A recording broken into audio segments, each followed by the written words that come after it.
Motorola, which is now owned by Lenovo, makes smartwatches, and I'm here with the second variant of the Moto 360. So if you're new here, my name is Abhay and this is the Moto 360 V2 review.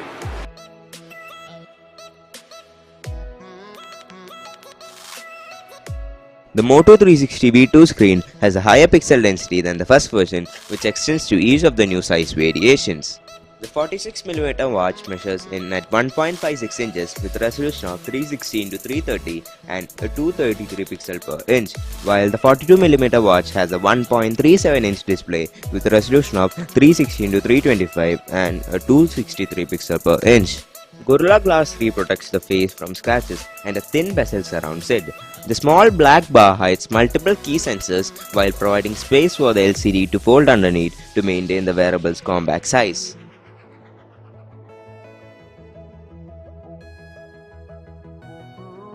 So this is what the back side of the watch looks like. This is where we can see the heart rate sensor. Here some of the features are also written like stainless steel, wireless charging, pedometer, heart rate sensor and of course Moto 360. So on the right side we can see a button which can be used as a back button or to light up the display. There is a Motorola logo engraved to it, which is a nice touch. On the left side there's nothing much, only a microphone for using Google Now. The strap is actually made of Hovin leather, which is good, and the clamp is metal. The strap is actually meant for women as it's my aunt's watch which I borrowed to review.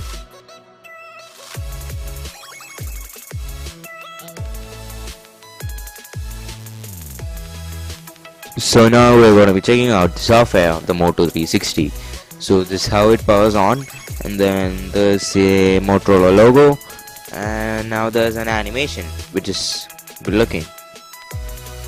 So now we'll just wait for it to power on, and now there's a Google's animation just straight out from Android Marshmallow, and we'll see the Android Wear logo now, which is really good.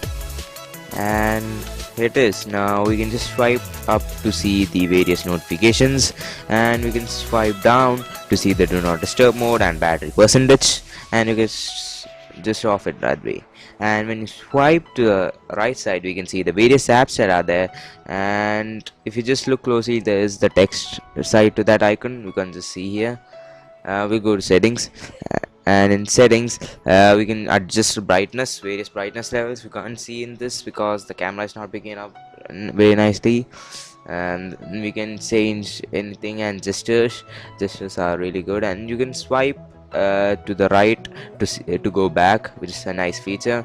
And there are many other features and settings that I'm not going detailed into, and there are other various apps like alarms and many other apps, flashlight, which is really useful.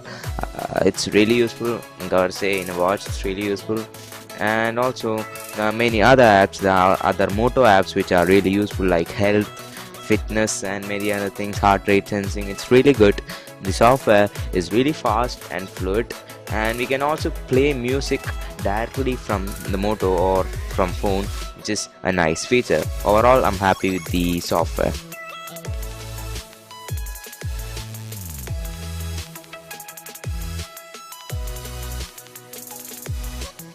So guys, we have covered almost everything about the Moto 360, and what do I think? This is a wonderful smartwatch and I'm sure that you'll love it if you use it. I'm not saying it's not worth the price, but is it actually worth the $300 that you spend on a watch? It's just a watch that you just use to look time. Do we actually need to spend that much on a watch? I don't know. What my verdict is, or what I need to conclude, is that if you have the money, just buy it. Do not hesitate. It will never disappoint.